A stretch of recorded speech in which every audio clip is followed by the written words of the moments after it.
চিংড়ি মাছ তো আমরা সবাই রান্না করতে পারি। একবার এভাবে রান্না করে দেখুন।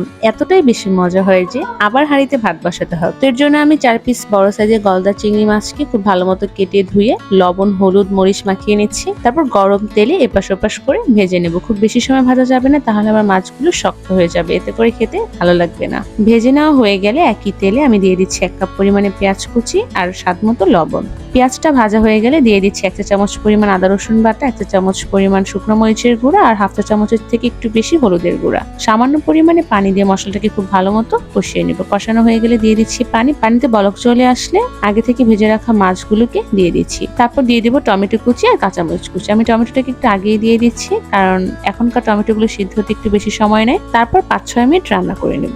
এখন দিয়ে দিচ্ছি ভাজা জিরার গুঁড়া ১ চা চামচ পরিমাণ। নামানোর আগে উপর থেকে কিছুটা ধনেপাতা কুচি দিয়ে দিচ্ছি। এই তো তৈরি হয়ে গেল খুবই সহজেই গরম গরম ভাতের সাথে খেতে অসাধারণ লাগে। আপনারাও বাসায় ট্রাই করবেন আর জানাবেন আমার রেসিপিটি কেমন লাগলো। আল্লাহ হাফেজ।